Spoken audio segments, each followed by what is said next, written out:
She's done a lot of rescue work for people who've had earthbound spirits and wayward souls that needed help passing on into the light. And she's going to be talking to you about that and much, much more today. So please welcome Glennys Mackay. I just want to thank you for inviting me along, and it's nice to know that there is a great interest out there, because there's such a lot of fear about death. To me, death is just another state of consciousness. I've had several deaths myself. I think the first one when I was about 18 months old when I drowned.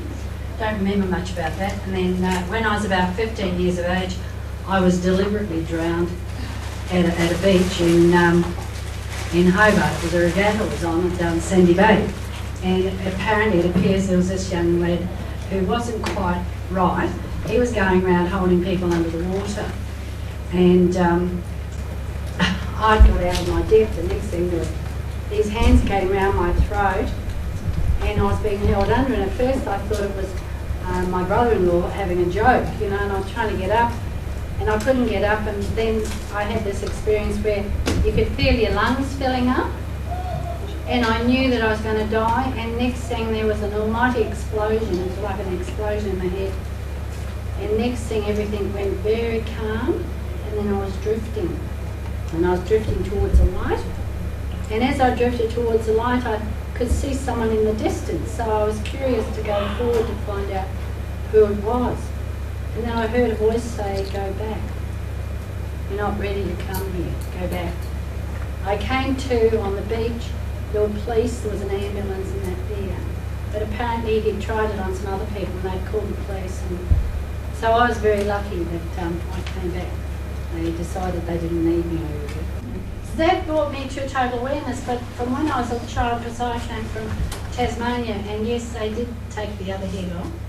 They also, in Tasmania, they got two heads, but that's probably why they're so smart.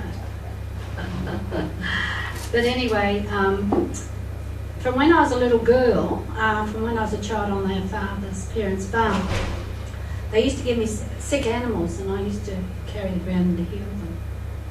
And so, but I used to see that people and see things, not realising that nobody else could see them. And I used to have friends that would come and play with me. And because my father was from a large family, one of my aunts, because they all had farms and they had businesses, and so what happened was, on a Sunday afternoon, the family would all congregate at one of my aunt's place. In those days, you'd have about 20 people around the table, and I used to see people there, and I'd see other relatives. And over a period of 4 months, I'd tell them that Uncle so-and-so or Auntie so-and-so has just given me a message. And one of the last ones was my Auntie Isabel, and her Uncle George was standing behind her and said that she was going to join him at 2:45 that afternoon. And being I was about 7 or 8, and I told her who was there, and you're going to join him this afternoon. And I always remember there was a hand came out and slapped me on the face. And anyway, what happened was she went outside and went down the steps to go out to the toilet, and she had a heart attack and died. So after that, my Auntie Mary used to say to my father, if you come up to the farm next weekend, leave that peculiar kid at home because she's a jinx. Every time she comes here, somebody dies. So I got myself into a lot of trouble even when I went to school, because I'd see kids having accidents and I'd tell them. And they'd say, Glennys made me do it, so I'd get into trouble. So over a period of years, I learned to keep my mouth shut. But it was a hard burden. But yes, so I did have those gifts, and but you see, I thought everybody else had that. I thought everyone else could see. But apparently I was a bit peculiar as far as the family. But when the next time I had a death experience was when I was at the age of 29. I had my first angina attack, and I went out of my body. And then I had a couple of other cases, but I suffered quite a bit I had cancer, and that was another issue, but I managed to get over it. I think you go through a case when you're diagnosed, because I had the larynx and lungs and they say you don't get over that. And I was supposed to go into hospital to start radium treatment way back then. And I had a dream, and someone came to me, spirit came to me in the dream and told me if I went in I'd never come out, and they were going to guide me to a healer. And that morning I woke up and I said mentally to myself, I'm not going to die. And that was a major step, because I got rid of that fear and relying on drugs and doctors. And so I proceeded to be guided to a gentleman, and when I drove up to there, it was out in the country, and I drove up his driveway, the spiritual gentleman came to the door and said, come on in, I've been expecting you. So I went, yeah, so that was a bit of a surprise. But anyway, as a consequence, he put me on high doses of vitamins and minerals and whatever, and I had my voice back within 6 days, and within the month, it might have been 5-6 weeks, I went back to the doctors and there was no sign of cancer whatsoever. So, but you know, also too, the power of the mind is the greatest tool you can have too. You can convince yourself that you're going to die, and you can convince yourself that you've got this, that and the other. But you have all the power to heal yourself. And that's very important, because, you know, it's amazing how the mind will play tricks on you. So that's something I've learned to get over cancer and arthritis and all the other strange things that have happened. But I went on ahead. I always wanted to be a doctor, and because I had rheumatic fever when I was younger, I got rheumatic fever, so I couldn't go ahead and study medicine. But I also then decided to study alternative medicine. So I finished up for 30 years. I was an osteopath, a herbalist, anything to do with healing, hypnosis, Bowen, anything to do with healing, I would study and train at it, because I don't believe you can put a shingle out and say you're a healer unless you've got some qualifications behind you. So I was able to use my spiritual gifts, and I had spirit people who would come through me and help me. One of the amazing things too that I'll just share with you, I had a gentleman come to see me. He was a young footballer, and I suppose he was about 6'3" and was nearly as broad. And he looked down at me and he said, I don't know why the doctor sent me to you, because I can't see how you're going to help me. So in the course of conversation, I found out that he was on workers' compensation, and his L4 and 5, his back was out.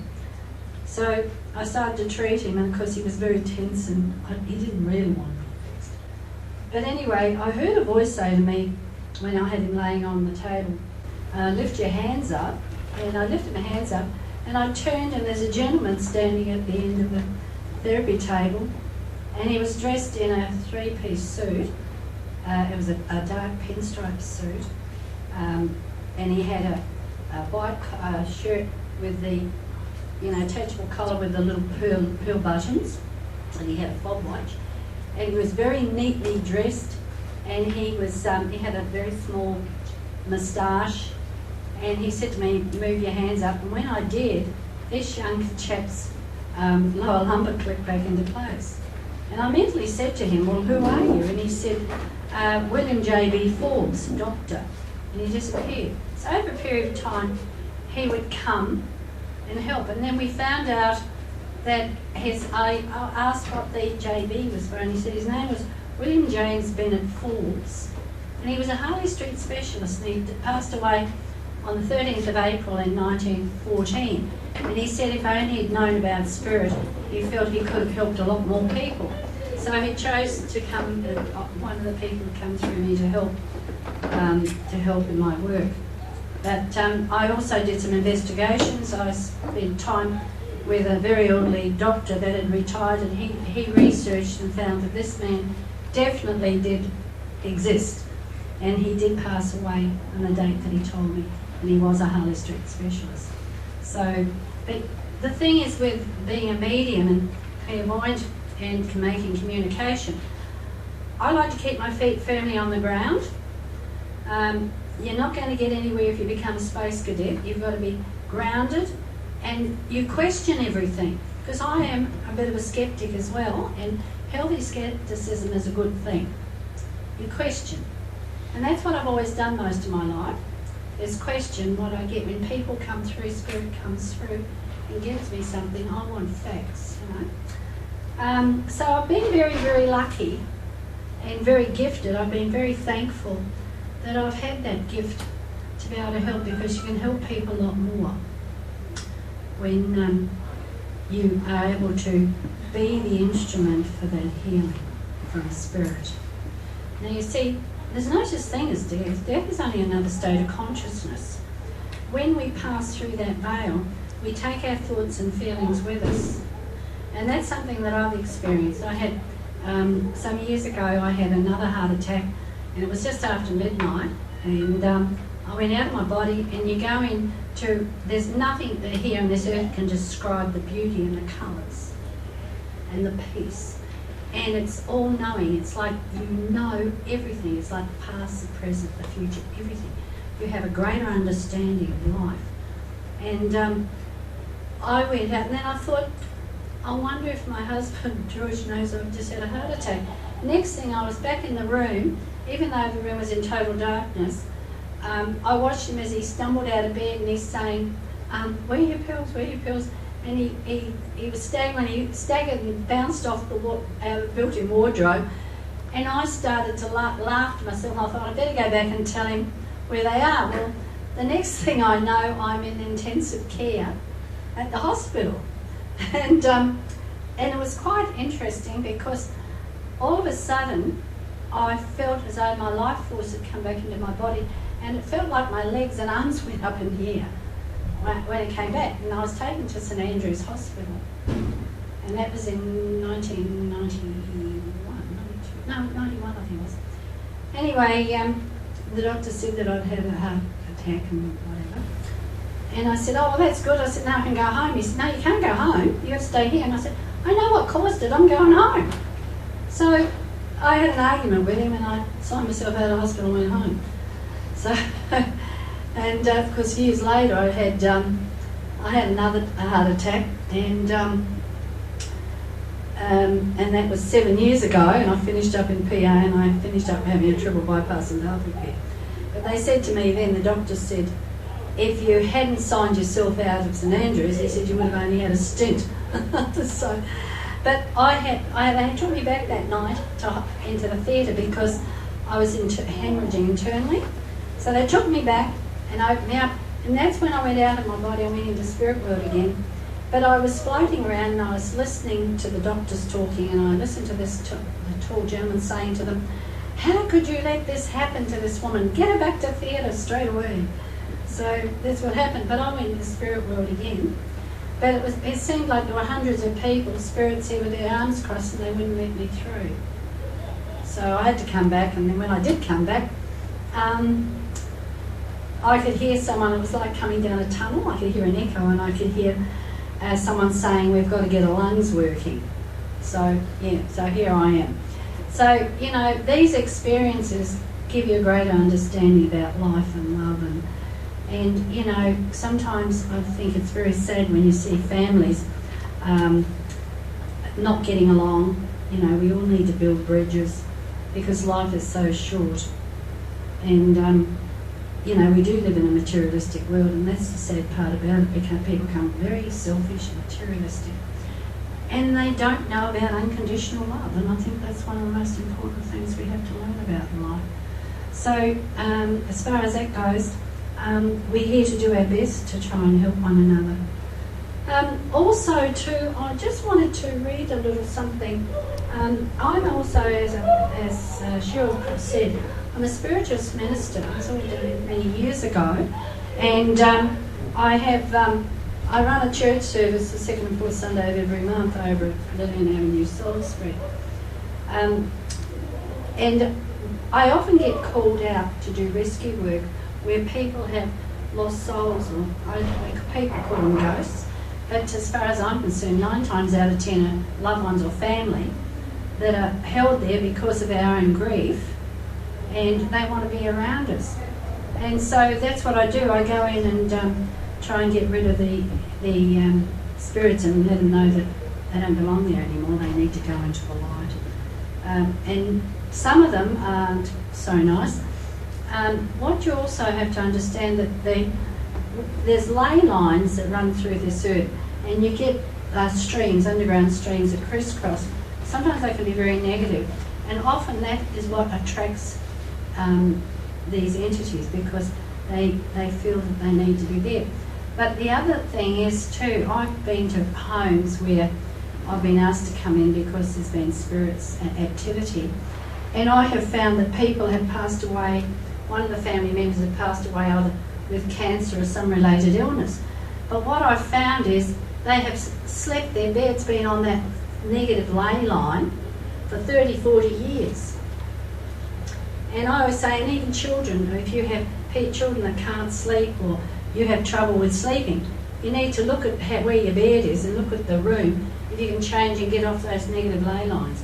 Because they go through, and the same with these high tension wires, power wires that we have around these transformers. They're so dangerous to your health. And so is your microwaves and your mobile phones, I like new ones. But so what I do, I find out who they are when I go in. In fact, I had one a few days ago. I had to go over to Chermside to do one, and that was really bad. There were so many ley lines going through that place, but also there was a quarry over the back of the place. I picked up 2 children, and the little girl, and she told me her name was Emily, and the little boy was Troy. He was 8, and they both died in accidents. And the little girl passed away. She was in a fight. There was also another gentleman there, and well, there were 2 there, and this other very tall gentleman had a fight with the other one and killed him with the back end of a shovel. So he was still trapped there, so I had to move them off into the light. So this is what happens sometimes when you get, when there's negative energy. I've had friends, and we've gone up even the Ipswich Highway, where there's an area there where there's always accidents. And I helped work with Sharon on the Sharon Phillips case and the Janet Phillips cases, and went up where those girls, and there was another young girl that was abducted years ago. And there's bad energy that goes through those. So we used to go up and try and neutralise that energy from those ley lines, because that's where you get constant accidents and that. So that was one of the things that I've been doing over the years, is trying to clear energy. I worked for a long time since 1989 in America. I spent 12 years working in Hawaii.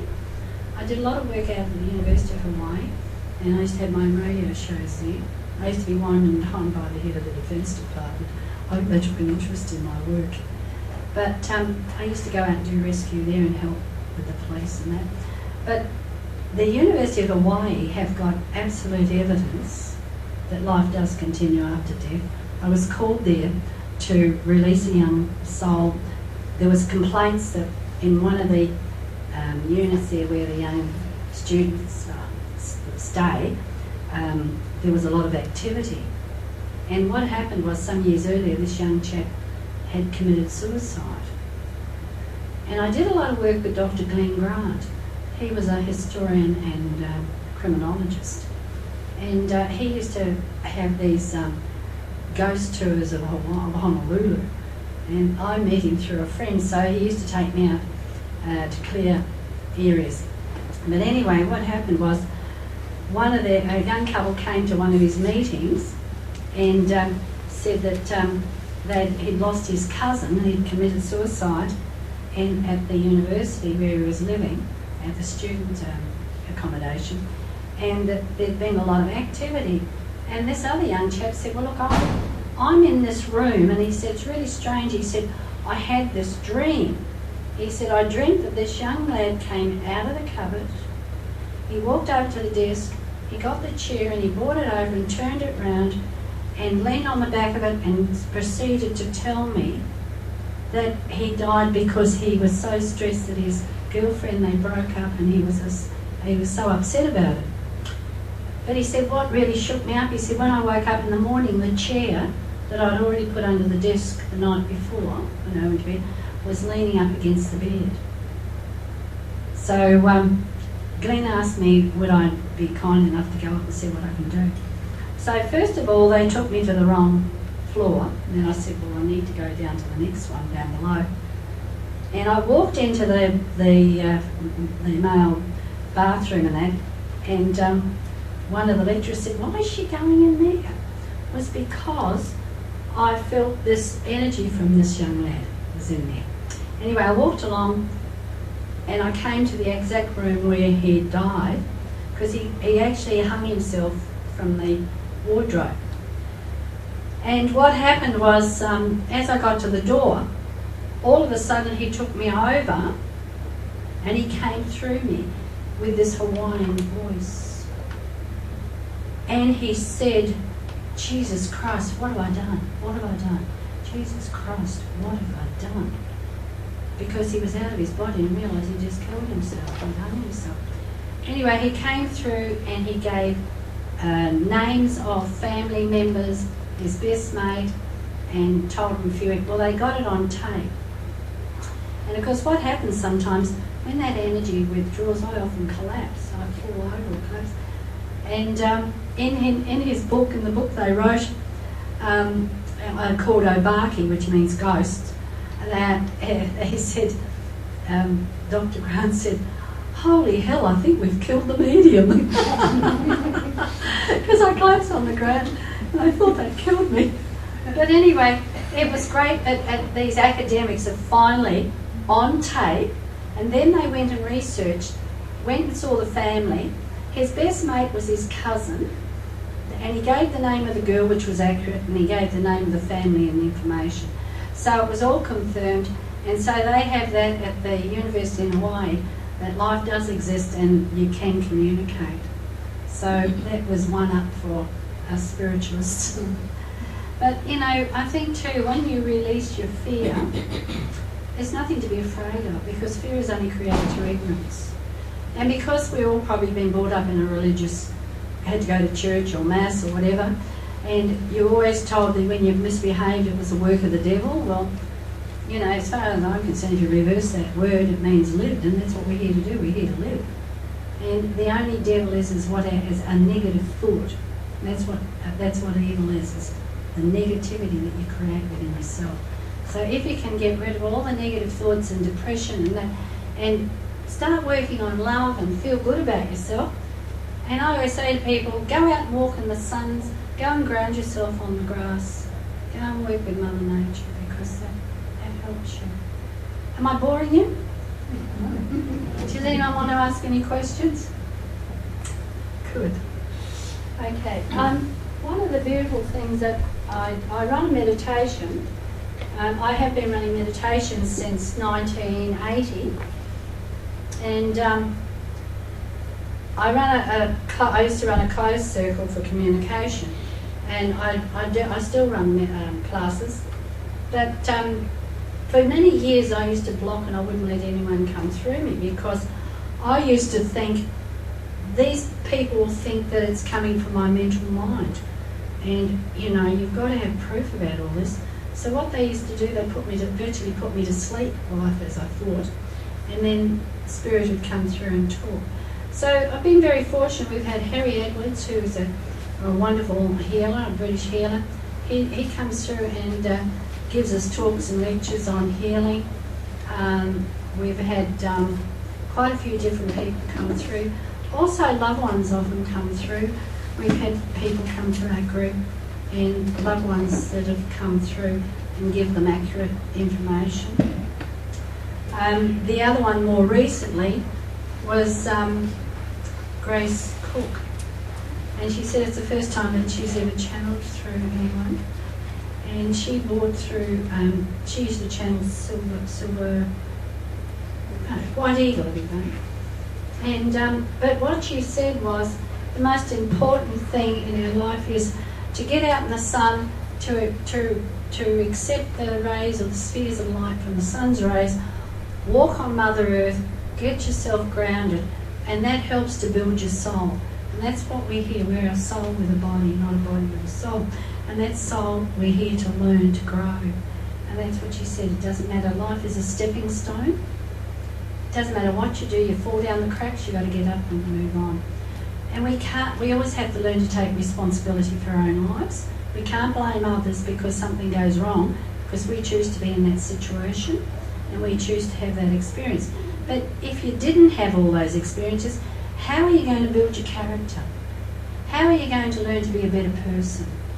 How are you going to be able to learn to love who you are so you can learn to love others unconditionally? And that's what it's all about. We have the power to heal ourselves. We can be that channel because life is made up of energy and we are part of that energy. The whole world is energy. So we can tap into that energy to help heal ourselves. And everybody that comes into this world has psychic abilities. If it was bad, why would God give us that gift? Why would we be born with that? Why do we come back? And I've been told many times that we choose our parents, they don't choose us. We come back into this world to learn to grow, and maybe the parents have got something to learn from us as well. So, you know, this is, I've had a few people poo-hoo then and said that's rubbish. But no, you look at a family, how many of you have got brothers and sisters and you're all so entirely different? I was the middle one of 7 children. There were 3 older and 3 younger. And I always used to feel I was the odd one out. And you know, that peculiar kid leaver at home. Because I used to see things and tell people things. But, you know, there's so much beauty out there in the world, and if you can just go out and share it and work on it.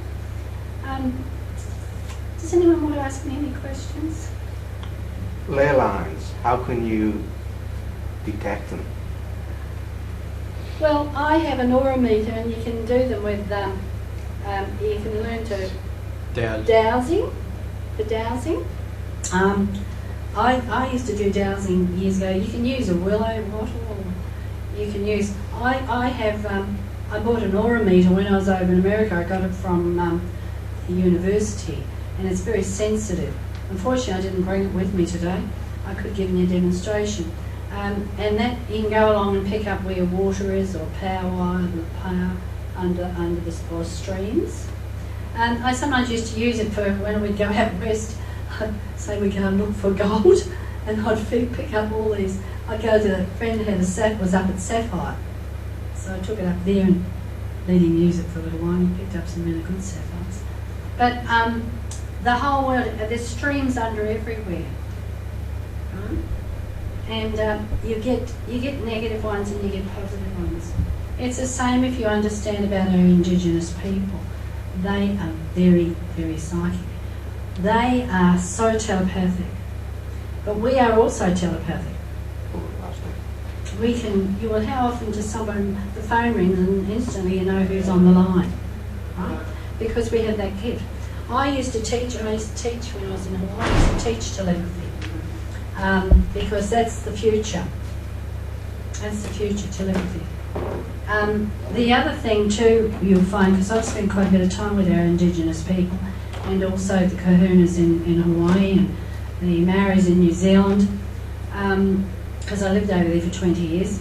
My husband was an All Black, and back in the late 50s, and sadly he passed away on the 1st of November last year. But you know, they're very, very sensitive, and they know because they work with spirit.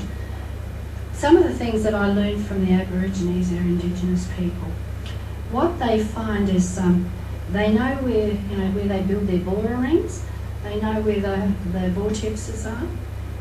So you'll always find one on a positive, and then you'll find one further away on a negative. But with the telepathy, they can virtually, if someone in Northern Territory, they're in Alice Springs, and someone down in Perth passed away, they instantly know. They instantly know that their friend has passed away. They're very telepathic. Now, where do you think that word bush telegraph came from? Any idea? Bush telegraph was that when the early settlers came here, they had no telephones or anything, and they were way out west in a station, and say, for instance, we'll name Mrs. Brown's ready to have a baby, and the doctor's probably several hundred miles away or wherever. They'd say to Billy or Tommy, whatever his name, Missy's having a baby, we need to get the doctor. So he'd send his message to the next group of Aborigines, and eventually they'd run in and say, Doctor, whatever his name is, Missy Brown's having a baby. So he'd get in his old truck and off he'd go to help deliver the baby.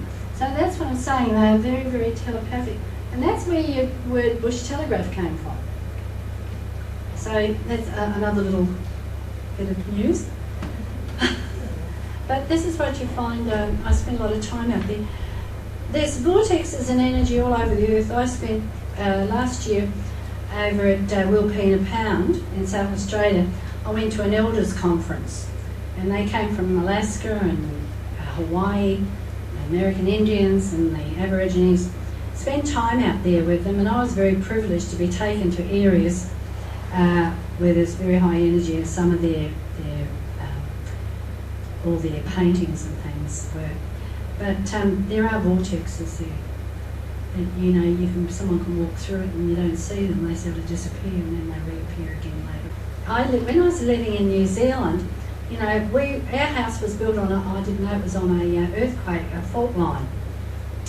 And you'd wake up during the night and the old house would be shaking and you think, oh, another earthquake. Yeah, you roll over and go back to sleep. But the other interesting thing, I always knew when there was an earthquake coming, because often they come mainly during the change of seasons. And I would know by the animals, because we lived in a small town of about 22,000 people. And we had a farm behind us, sheep and cattle. And as soon as the birds would disappear, there wouldn't be a bird in place, and the animals would just run around, they'd go right down the far corner and they'd all gather. And you'd know instantly there's either a bad cyclone coming or an earthquake. 9 times out of 10 it's an earthquake, because they have the sensitivity to pick that up many hours before we even know that there's going to be one. So that's something that I find out. Now, I have got some slides here that I'd like to show you. Yeah. I was given this photo at a lecture I was doing in Dallas, and the lady came up to me and she said, "You may like this." She said, "That is my niece." This photo, she said, "What happened? She was killed in an accident. She was 16, and her parents were going to the cemetery to visit the grave, and here it is, it's winter and there's snow on the ground, and there's this rose bush in flower." So they took a photo, and when it was developed, her face is in the centre of the flower. You see? This was another place down in Logan I went to. The librarian had a woman went in and said that she just moved into this housing commission place, and there was a lot of problems there.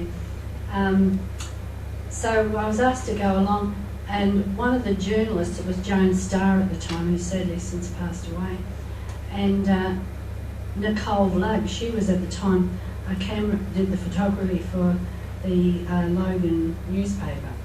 So they came with me, and when I went in to talk to the young lady that was in the house, she'd moved in a few weeks earlier with her 3 children, and it was just a housing commission where you open the front door, and it comes into the lounge, and then there was a small narrow hallway down to the bedrooms and the bathroom.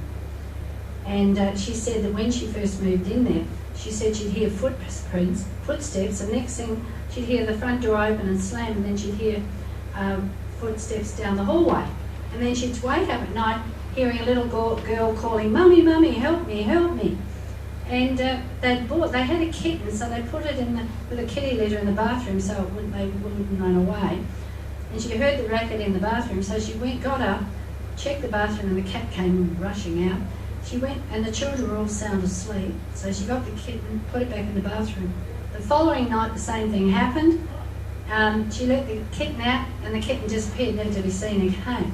So she was very worried about what was going on there, and so I was asked to go down and check it out. What I did, I always take my aura meter and I check for ley lines and check all around it.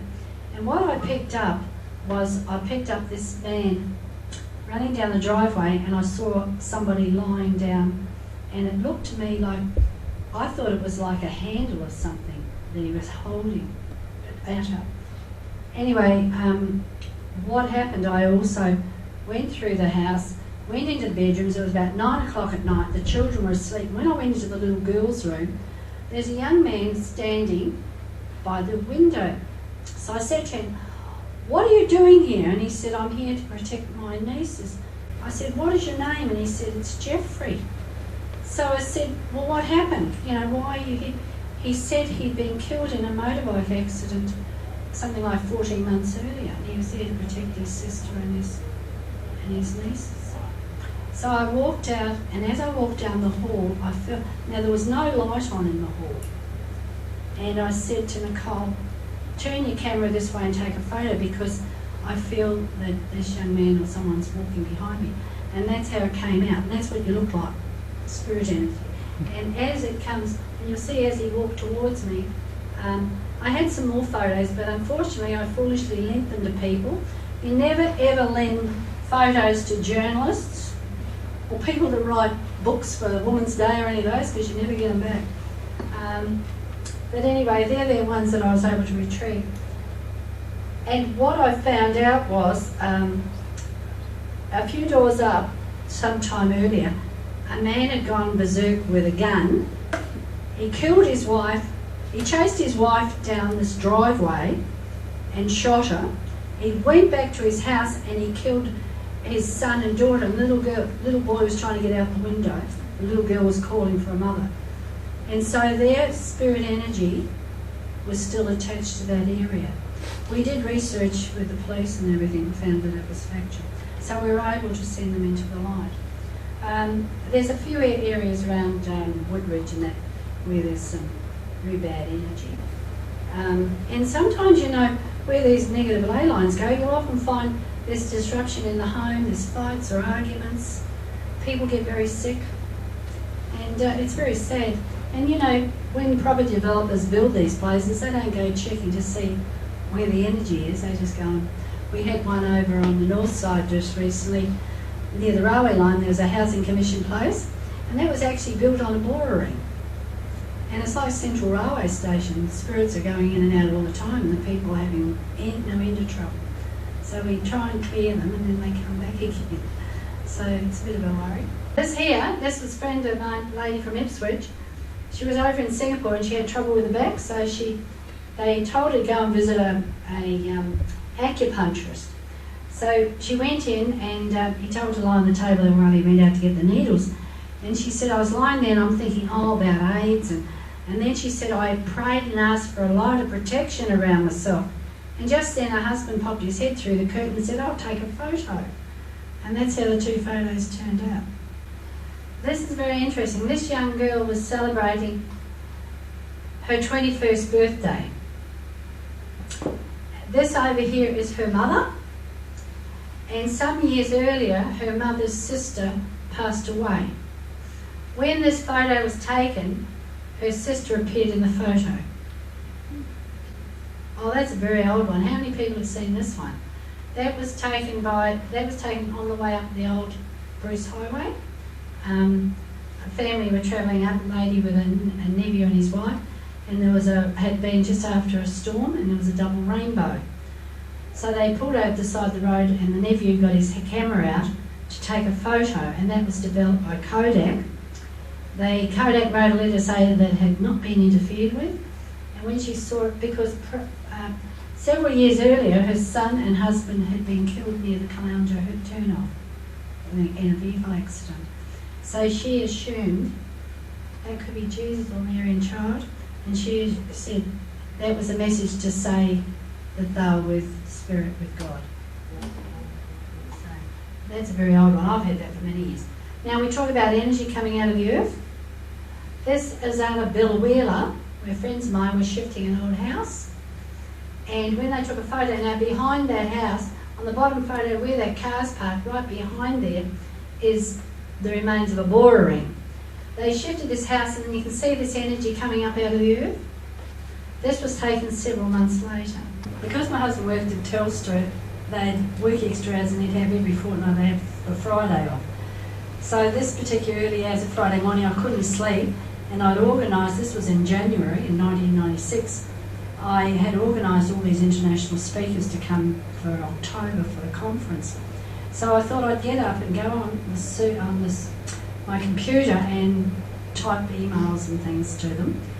Anyway, I'm busy typing away and I could hear voices And I thought, oh, George is talking in his sleep. So I got up, but no, he was sound asleep. And then I heard, I was starting to get daylight, and then I heard a rooster cry, and I thought, good God, someone's got a rooster. And I looked and I thought, 5 o'clock, and I thought to myself, goodness, I better get to bed. And I heard a voice say, yes, good night. Anyway, and I thought, oh, please don't let anyone ring before 10 o'clock so I can have a sleep. And anyway, I must have dozed off, and next thing I heard the phone ring and woke me up. My husband got out of bed and went to answer it. And I heard him say, no, she's not available. And you're ringing from where? From England? And I thought, oh my God, that's one of the speakers, obviously. So I got out of bed, and as he came through past the dining room, he said, there's a lady on the phone. She says she's ringing from the UK.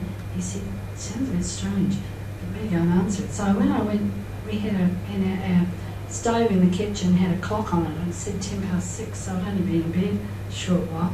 So I picked up the phone and I said hello, and she said, are you Glennys Mackay? And I said, yeah, I think I need to pinch myself. Yes, I'm Glennys Mackay. Well, I never. And I said, well, why are you ringing me? Well, first of all, she said, I have to tell you that Jesus did exist, and Jason saw his face on the rock, and she went on. So I said, who are you? And she said, Grace. And I said, Grace who? She said, Grace Hicks. And of course I'm a bit rude then. I said, well, what the hell are you ringing me for? Where are you? She said, I'm in Bude. And I said, well, where the hell is that? And she said, Cornwall, England. So I said, well, why are you ringing me? She said, Harry said there are several people we have to work with. So I said, where do we start? And he said, well, we'll work with Glennys Mackay. What part of England does she live in? I know she's on the northeast coast of Australia. And she said, God love a duck, that's like looking for a needle in a haystack. So she said, Harry said, we'll ask Maury. We'll ask Maury, because he's bound to know different churches down there, and he may have a phone number. So he came back with 2 phone numbers, and he said, try the second one. And now I'm talking to you. And I said, Harry who? And she said, Harry Edwards. What? Well, I said, who's Maury? And she said, Maurice Babineau. And I thought, you've got to be kidding. So I said, what are you doing? I said, first of all, I said, what time is it? And she says, 8:25. And I said, what are you doing? And she said, we're having a seance.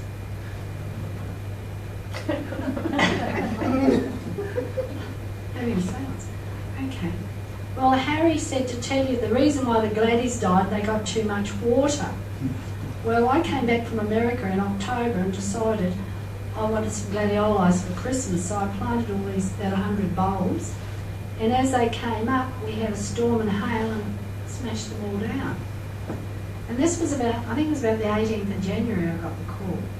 And then he said, oh, that was definitely a white shark. Well, we'd gone out with friends out of Bundaberg fishing, and I had a 40-pound strain on this line, and we were cruising along. I had the fishing line in the water, and I got a fish on it, and I couldn't hold it. And our friend John, he grabbed it, but the line broke, and he said, I reckon it was a shark.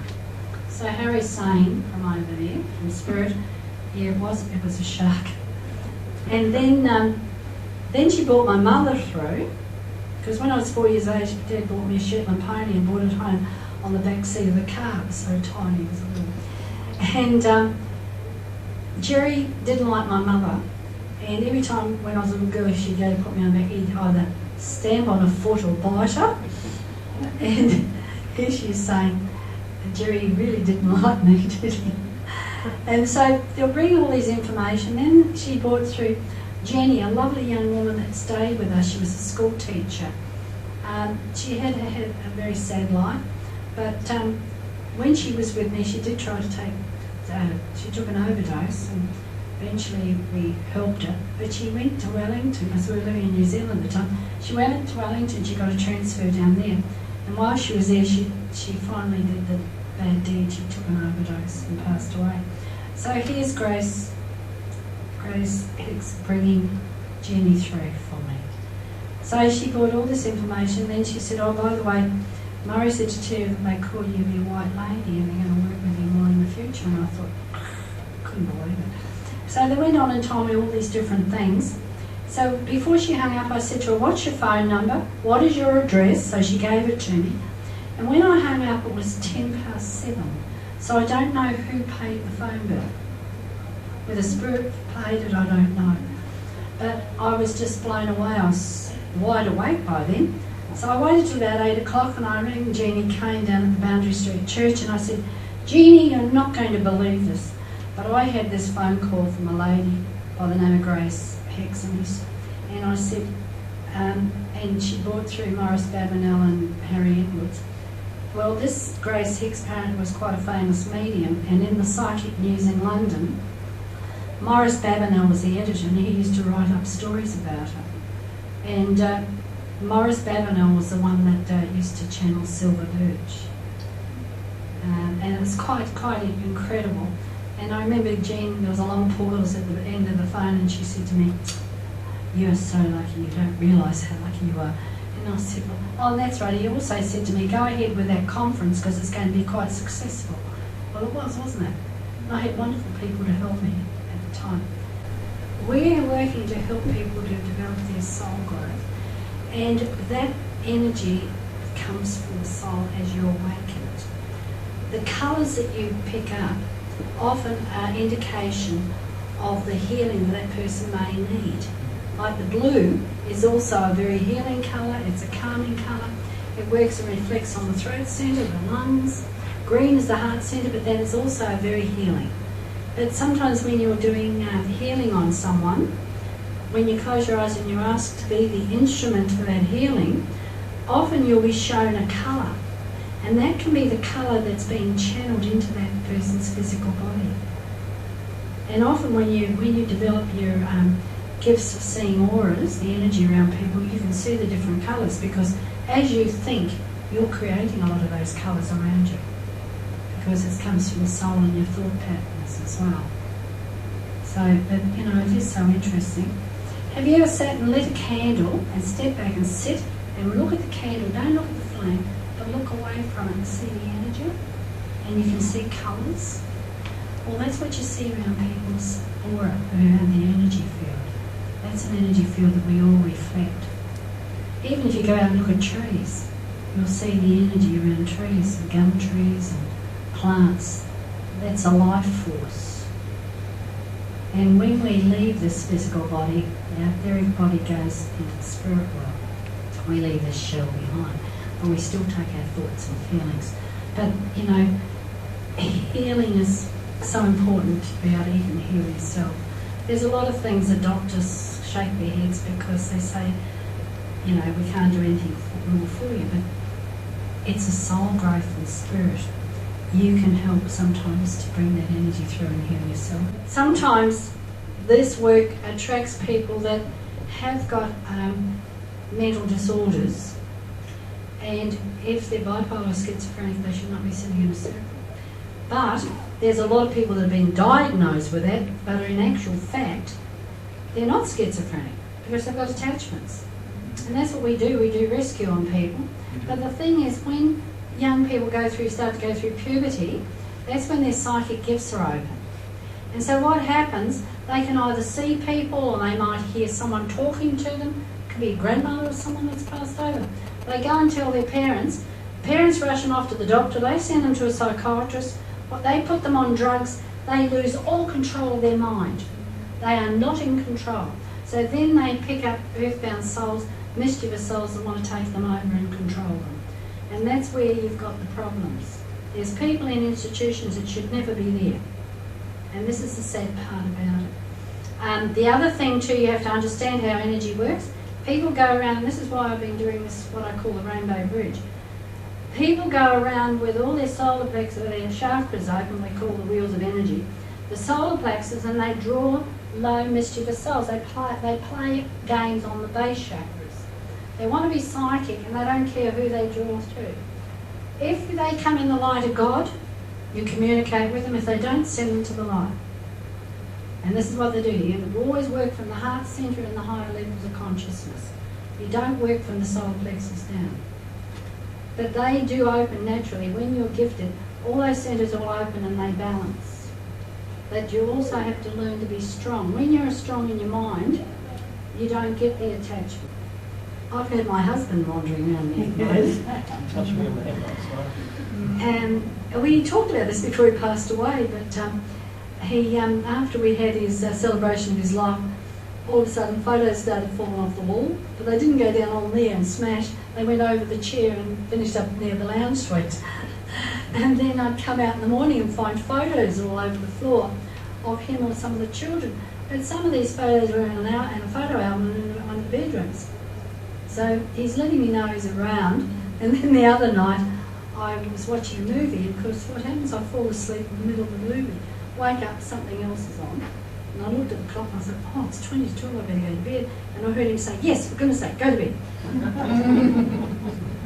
So I know he's around, and he's been around a lot. I've had cases where I've got friends that have got little ones, and one particular case, this little boy, when he was about 2, or just over 2, he was saying something to her, and she said, what do you mean? He said, oh, you weren't, that was my other mother. What other mother? My other mother. When he was about 4, he was sitting at the table with crayons, and she said to him, well, what happened to you? You know, you're talking about this other mother, what was her name? And, well, what happened to you? And he said, my sister and I were burnt in a caravan. What were you doing? We were playing matches. Where were you living? He said, oh, in a caravan park up near Petrie. And he was 8 years old. So they went on and checked. There was, some years earlier, children had been burnt to death in a caravan.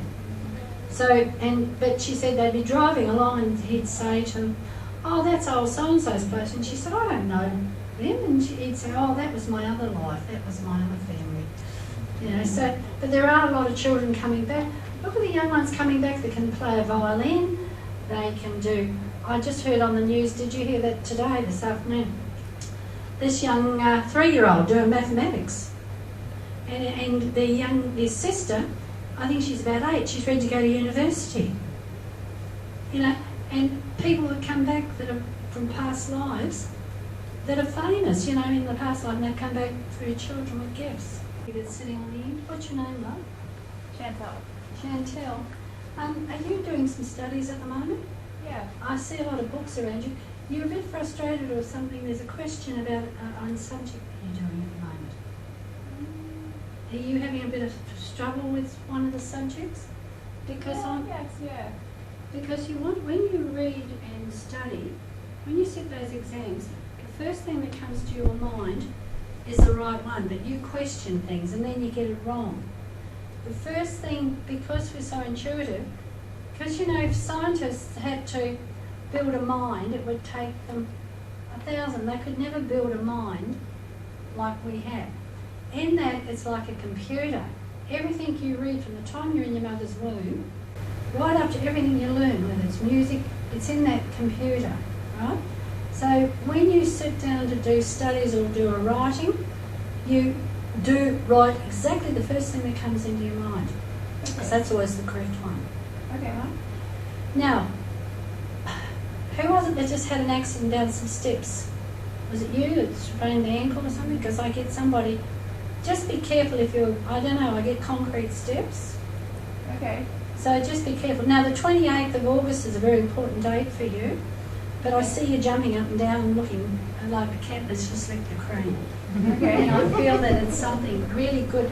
So I don't know whether you've just got some results or you're achieving something, but it's going to be a good time for you. Okay. But you need to have more confidence in yourself and more faith. Okay. Who's Anne or Anna that's around you? Anne or Annie? Because I'm picking up an Anne around here. And was there a Jean or Joan? Something with a J. Jean. Well, I'll tell you what I pick up. I get somebody with reddish hair. Okay. A lady with red hair that's passed over. She had reddish hair or wingy hair. I get the strong feeling it could be around a grandmother figure. Okay. Right? And I get the feeling she was about 73 when she passed over. Check with your parents. Okay. Right? And that Anne or Annie is connected. Okay. Okay? You see, sometimes spirit doesn't always lie. They give me these messages. But then again, sometimes when you're tired, it's like turning a radio on. If it's not on the right station, and they're static, sometimes you get a little bit of distortion in names. See, Don and Ron and all those names, sometimes it's very hard. So when you're doing readings, right. Guy, the 27th of November is important for you. His birthday, or is there a celebration or anniversary coming up? I also see, I see, are you flying around? Are you going your work? Are you doing a lot of flying? I have been, but not Yeah, so much now. Because I see you flying, and I think that date I gave you is to do with, so whether you're travelling overseas, right? Your health's going to be okay. Stop worrying about issues, because it's going to work. Because I see you packing boxes too. So there's a big change coming up for you. Now, I'm picking up a lady, she's walked backwards and forwards and she says her name's Mary. Who's got the Marian spirit? I'm Marion. You're Marian. But is there a Mary? Yes, it is. Right? Now, is that an aunt or a great aunt? Grandmother? It's a friend. And there's an aunt.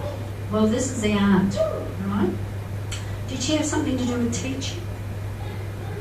Or who was the school teacher who was teaching?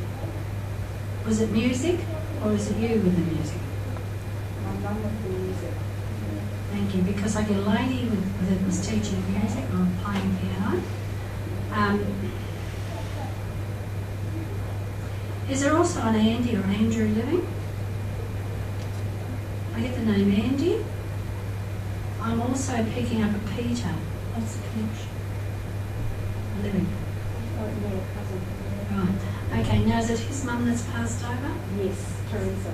Thank you. Yes. Because she wants you to get a message, and I don't know if you're in communication with them very much. I'm just getting a lot of love coming through and telling him he's okay, that everything's okay, to tell him he'll be right. There's some issue over some material, so I don't know whether it was a will or some property, right?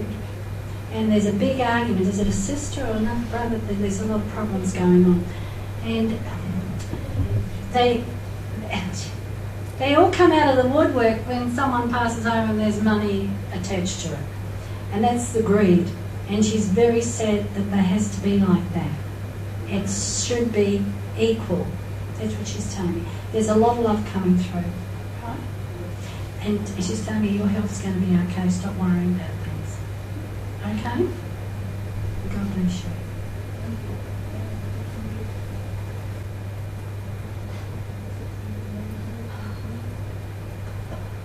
I've got a gentleman here, and I don't really have a stroke of pains in my arm.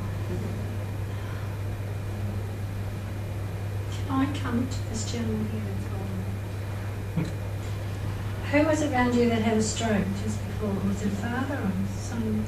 I'm getting pains in my arm. Was there a Robert or Robbie? Robert? Or Robert James or a James Robert, or is it two separate names I'm picking up? Don't tell me I'm picking up from someone behind you. Because I'm getting that name. Who was Robert or Bob that was I've got a connected? cousin. Pardon? I've got a cousin, Robert. Right. Now, who was James or Jimmy? Can I look? Was there 5 in their family? Or in yours? 4 children. Did one pass over very young? No. Your mother lost a child. Was there twins connected somewhere in that relatives?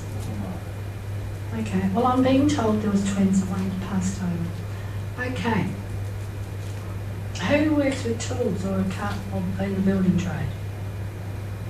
Not in my family. Hmm? Not in my family. But is there someone connected to you that's passed on? This gentleman had a stroke before he passed, and that's what I'm picking up. I was picking up the pains. I was picking up, I don't know whether it's for you or for behind you, but he had a stroke. I get the feeling that he didn't die straight away. Look, I got a friend that I found out had a stroke just a couple of days ago, and he worked with tools. He was a mechanic. He's a mechanic? Thank you. Because, and is there another brother of his that's passed over? I don't know about that. Is there someone called Desmond? And also who's Tommy or Thomas? Is that connected to you? There is a Tom in the group of mates that are there. Okay. because I'm picking up those names. I'm being told that there's a lady that's waiting for him. He's going to be okay, but I feel that it's going to take some time. One of the other mates' sister died just a few days ago as well. Okay, thank you, one's waiting. Anyway, I just want to pass that on. There's a lot of love coming through. That Jimmy or James, is that not connected with you? Or someone's got a Jim, James in spirit, for you. Is that connected to your father's side of the family? Pardon? Yes. Is that his brother or cousin, relative? Because was he involved in a fishing boat or something to do with? My brother. It's your brother. So was he involved in fishing? Because he's around you at the moment. You've been worried about your health, and he's been told to tell you that things are going to be okay. There's also a... what are you doing? Is there a Neil? Nell.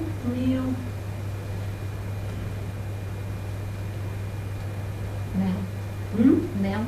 Is it Nell, is it? I'm picking up those people in spirit. Nell was Dad's sister. Nell was Dad's sister. Oh, right. Because what I'm picking up, you've got a lot of people around you in spirit. But the other thing too, he's saying, your brother's saying, don't listen to them because they won't follow through. I don't know what he's talking about. And it's good to cut the strings and make them take responsibility for their own lives. He said, you need to get on and do what you need to do and learn to say no.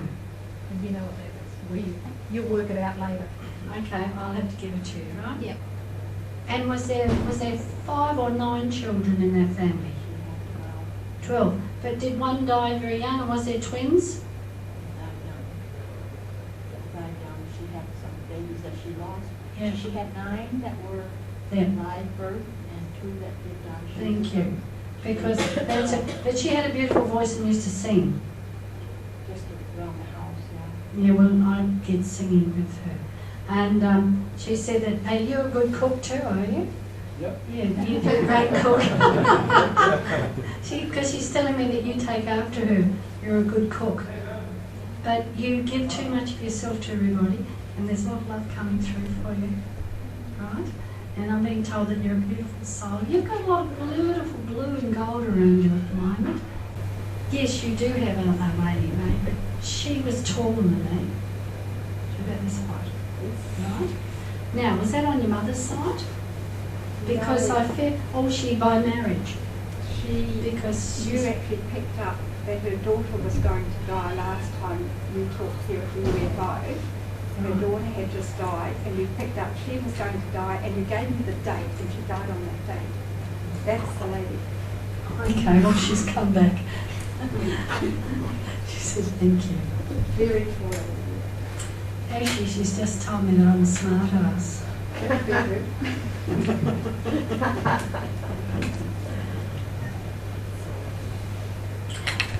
Did she used to do teaching, or what did she do? She used her hands a lot. Was she quite creative? She was the most amazing crochet and all that stuff. Right, because she showed me and did she teach it, or she was? Not that I know of, but she taught her children. Oh, right, that's what it is. But some of them didn't carry it on. None of them. No. She's so amazing. Okay, God bless you.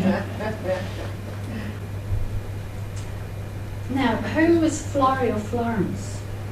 God, that's an old name if ever I heard one. Who's got a Florrie or Florence? Is it you? Was it your mum or your grandmother? An auntie. An auntie? My And- second name is, I was named after. And is there a little Lillian connected there somewhere as well? And also I'm getting, I don't know what she's saying, Irene or Eileen? Eileen. Eileen. Is that a sister? No, another auntie. That's her sister, is it? No. Another auntie on your father's No. side. You've got quite a few over there, haven't you? He's such a